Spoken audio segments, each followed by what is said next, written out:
নমস্কার বন্ধুরা, Anubha cooking village ফুডে আপনাদের সবাইকে স্বাগত জানাই। আজকে একটা দারুণ রেসিপি আপনাদের সঙ্গে শেয়ার করব। ফুলকপি দিয়ে ভাঙন মাছের ঝোল। ফুলকপি এই শীতের সিজনে কে না খেতে ভালোবাসে। ভিডিওটা সবাই দেখতে থাকুন। আর যারা এখন আমার চ্যানেলটিকে সাবস্ক্রাইব করেননি তারা আমার চ্যানেলটিকে সাবস্ক্রাইব করে আমার পাশে থাকুন। আর ছোট্ট একটা কমেন্ট করলে জানবো আপনাদের রান্না ভালো লাগছে। দেখুন এখানে নিয়ে নিয়েছি ফুলকপি, একদম টাটকা ফুলকপি এটা। আর ফুলকপির সাথে যেটা রান্না করব সেটা হচ্ছে এই যে ভাঙন মাছ কেটে ধুয়ে আমি পরিষ্কার করে নিয়েছি। এটা একটা গোটা ভাঙন মাছ, আমাদের ফিশারির একদম জ্যান্ত। কারণ আপনারা সবাই জানেন আমাদের এখানে ফিশারি এলাকা, সমস্ত মাছ এখানে পাওয়া যায়। আর নিয়েছি উপকরণ হিসেবে ধনেপাতা, ফুলকপি আর আলু দিয়ে আজকে ঝোলটা বানাবো। দেখুন একদম টাটকা পুরো সাদা ফুলকপি। কড়ার মধ্যে প্রথমে আমি সর্ষের তেল দিয়ে দিয়েছি, দিয়ে কড়াটা ভালো করে গরম করে নেব। তেলটা গরম হয়ে গেছে, এবার মাছের মধ্যে নুন হলুদ মাখিয়ে মাছটা ভেজে নেব। মাছগুলো নুন হলুদ মাখিয়ে তেলের মধ্যে ছেড়ে দিচ্ছি।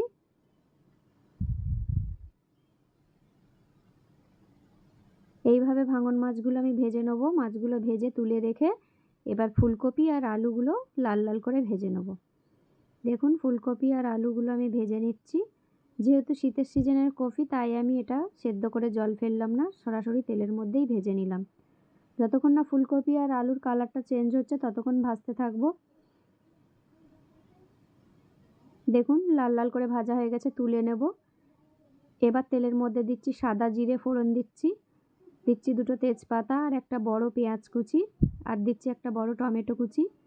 মশলাটা ভালো করে ভেজে নিয়ে এর মধ্যে দিয়ে দেবো আদা রসুন বাটা দিয়ে এবার দিয়ে দেবো শুকনো লঙ্কা বাটাটা দিয়ে মশলাটা ভালো করে কষে নেব। ভালো করে মশলাটা আমার কষা হয়ে গেছে, এবার ভেজে রাখা আলু আর ফুলকপিটা ঢেলে দিচ্ছি।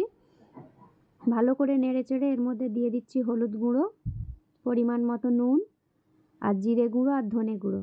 সমস্ত মশলা একসঙ্গে দিয়ে আবারও ভালো করে কষে নেব। কষা হয়ে গেছে, এবার আমি এর মধ্যে দিয়ে দিচ্ছি জল দিয়ে একটু ভালো করে ফুটিয়ে ভেজে রাখা মাছগুলো এর মধ্যে দিয়ে দিলাম, আর উপর থেকে ছড়িয়ে দিলাম ধনেপাতা। দেখুন একদম রেডি হয়ে গেছে ভাঙন মাছ দিয়ে ফুলকপি দিয়ে ধনেপাতা দিয়ে ঝোল। দেখুন তরকারির কালারটা কেমন হয়েছে, কত সুন্দর দেখতে হয়েছে। সবাই রান্নাটা দেখে কমেন্টে জানাবেন, যে যেখান থেকে দেখছেন কমেন্ট করবেন, আমাকে জানাবেন রান্না কেমন লাগছে। আপনাদের উৎসাহ পেলে আমি আরও ভালো রান্না আপনাদের সঙ্গে শেয়ার করতে পারবো। আমার পাশে থাকার অনুরোধ রইল সবাইকে। যারা আমার চ্যানেলে নতুন বন্ধু আছেন, এখনও পর্যন্ত আমার চ্যানেলটি সাবস্ক্রাইব করেননি, তারা সাবস্ক্রাইব করে চ্যানেলটি আমার পাশে থাকবেন। আবারও নতুন ভিডিও নিয়ে আপনাদের সঙ্গে দেখা